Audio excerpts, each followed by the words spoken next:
अजितदादांना जाऊन आज 5 दिवस झालेत आणि अख्खा महाराष्ट्र, राष्ट्रवादी काँग्रेस पक्षाचा परिवार आणि सर्व पक्षीय नेते अजूनही त्या धक्क्यामध्ये आहेत. आणि अजितदादांच्या मृत्यूच्या संदर्भामधल्या अनेक चर्चा ह्या महाराष्ट्राच्या सर्वसामान्य ग्रामीण भागापासून शहरापर्यंत आहेत. काल मी तशा काही चर्चा राजभवनच्या शपथविधीच्या पूर्वी ऐकल्या, देवगिरीवर असताना नंतर मला लोकांनी विचारलं. आणि एक गोष्ट काही लोकांच्या सांगण्यावरून लक्षात आली, की दादांची बॉडी ओळखण्यासारखी नसताना कागदपत्राला साधा जाळ लागला नाही किंवा कागदपत्र कसे जळाले नाहीत. त्याच्यामुळे प्रश्न असे आहेत, की विमानाचं टेक ऑफ किती वाजता होतं? विमानात पहिल्या टीव्हीवर बातम्या चालल्या 6 लोकं बसली होती. मी आता माहिती घेऊन पाहतोय तर त्याच्यामध्ये 5 लोकांची नावं दिसतायत. एक कॅप्टन, दुसरे को कॅप्टन आणि त्याच्यानंतर ती माली नावाची मुलगी, स्वतः दादा आणि विदीप जाधव त्यांचे बॉडीगार्ड, असे 5 दिसतात. पण पूर्वी मग 6ची बातमी चालली. त्याच्यानंतर फ्युएल त्याच्यामध्ये असताना विमानाला घिरट्या घेण्याच्या संध्या होत्या. 100ही घिरट्या विमानाने घेतल्या असत्या आणि सेफ लँडिंग करता प्रयत्न केला असता तरी दादांचा जीव वाचला असता.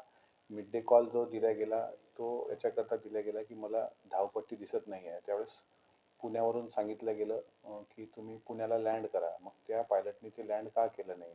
दोन्ही पायलट कसे बदलले गेले? काही पायलट ट्रॅफिकमध्ये अडले होते. सकाळी माझ्या माहितीप्रमाणे मी दादांसोबत 2-4 विमानाचा प्रवास सकाळी डोमेस्टिक एअरपोर्टवरून केला आहे, गेट नंबर 8 मधून. त्या दिवशी त्याच गेटमधून दादा चालले होते. आणि त्यावेळेस सुद्धा ट्रॅफिक नसते त्या काळामध्ये आणि ट्रॅफिकच्या अडचणीचं कारण दाखवून अचानक ज्या पायलटची हिस्ट्रीच दारूची आहे, ज्याला सस्पेंड केलं आहे, जे विमान नादुरुस्त आहे, अशा प्रकारे दादांनी प्रवास करावा आणि मग शेवटी बॉडी छिन्न-विछिन्न परिस्थितीत माळरानावर सापडावी, कागद जळलेले नसावे. आणि याबद्दलची साशंकता एक कार्यकर्ता म्हणून माझ्या मनात आहे. म्हणून काही प्रश्न मी उपस्थित केलेत. आता सी-आय-डी चौकशी संदर्भात स्वतः मुख्यमंत्री साहेबांनी तसे निर्देश दिलेत. तशी चौकशी सुरू पण आहे.